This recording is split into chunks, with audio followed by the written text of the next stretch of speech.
السلام علیکم ورحمۃ اللہ وبرکاتہ۔ الحمد للہ رب العالمین والصلاة والسلام علی سید المرسلین وعلی آلہ وصحبہ اجمعین، اما بعد۔ وقال اللہ عز وجل اعوذ باللہ من الشیطان الرجیم، بسم اللہ الرحمن الرحیم، والفجر ولیال عشر۔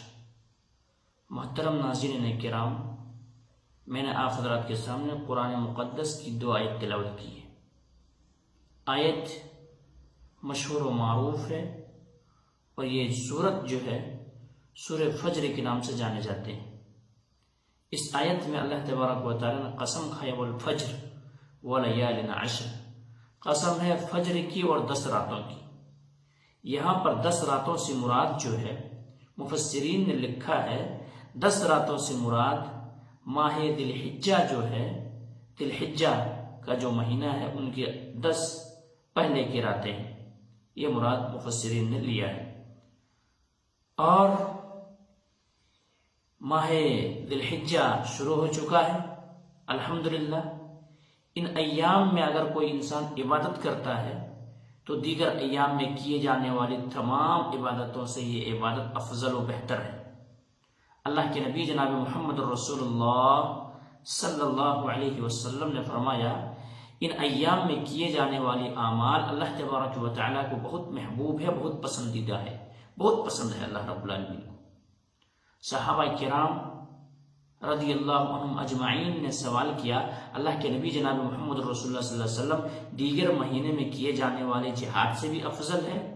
ان ایام میں کیے جانے والے اعمال؟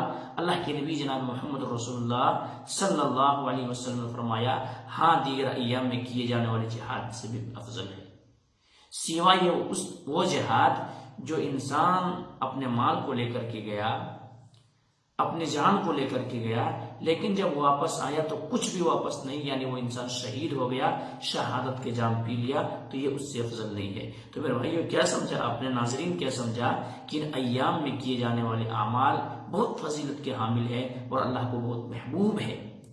اسی لیے اللہ کے نبی جناب محمد کریم صلی اللہ علیہ وسلم جب یہ ایام شروع ہو جایا کرتے تھے تو اللہ کے نبی جناب محمد کریم صلی اللہ علیہ وسلم بڑی محنت و مشقت کے ساتھ عبادتیں کیا کرتے تھے، عمل صالح کیا کرتے تھے۔ اور اسی طرح سے صحابہ کرام رضی اللہ عنہم اجمعین بھی عبادتیں اسی طرح سے کیا کرتے تھے۔ مثلا حضرت ابو ہریرہ رضی اللہ تعالی عنہ، حضرت ابن عمر رضی اللہ تعالی عنہما، حضرت عمر بن خطاب رضی اللہ تعالی عنہ، جب یہ ایام شروع ہو جاتے تو یہ لوگ بازار میں جاتے اور بازار میں جا کر کے بلند آواز سے کیا ہے، تکبیرات کہتے، تسبیح، تمحید، تکبیر، اللہ رب العالمین کی پاکی بیان کرتے، اور ان ایام کو غنیمت سمجھتے، اور ان ایام میں محنت و مشقت کے ساتھ عبادتیں کیا کرتے۔ اور سلف صالحین 3 اشروں کی بڑی اہتمام کرتے تھے، بڑی اہمیت کو سمجھتے تھے۔ 3 اشرے، وہ 3 اشرے کون سے ہیں؟ رمضان المبارک کے آخری اشرہ، اسی طرح سے ماہ محرم کا پہلا اشرہ، اور اسی طرح سے ذی الحجہ کا پہلا اشرہ۔ ان ایام کی بڑی اہمیت اور ان اشروں کی بہت ان کے نظروں میں بڑی اہمیت تھی، اور ان کی بڑی اہمیت دیا کرتے تھے اور سمجھتے تھے صحابہ کرام، سلف صالحین۔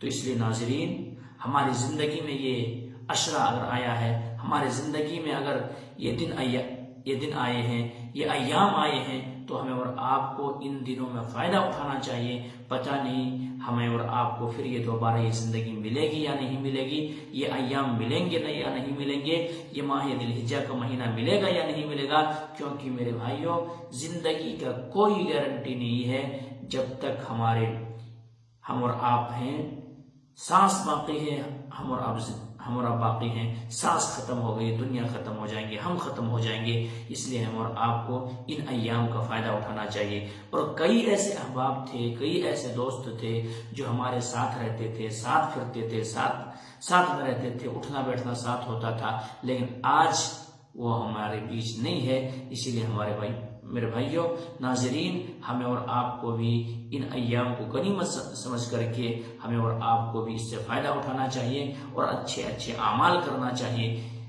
اچھے اچھے اعمال میں سے کیا کرنا چاہیے، نمازوں کا اہتمام کرنا چاہیے، نوافل کا اہتمام کرنا چاہیے، روزہ رکھنا چاہیے، اسی طرح صدقہ و خیرات کرنا چاہیے، یعنی جتنے سارے بھلائیوں کے کام ہو سکتے ہیں تمام سارے کام ہم اور آپ کو کرنا چاہیے ان ایام میں۔ بہرحال اسی بات کو ختم کریں گے، اللہ سے دعا کریں گے کہ مولا کریم جو بات کہی گئی ہے سب سے پہلے تو ہم اور آپ کو ان باتوں کے اوپر اچھی سمجھ کی توفیق دے دے، اس کے بعد مولا کریم تمام مسلمانوں کو جو ماہ ذی الحجہ شروع ہو چکا ہے اس ایام اور اس مہینے سے فائدہ اٹھانے کی توفیق دے دے۔ تقبل یا رب العالمین، وآخر دعوانا الحمدللہ رب العالمین، سبحان ربک رب العزة عما یصفون والسلام علی المرسلین والحمدللہ۔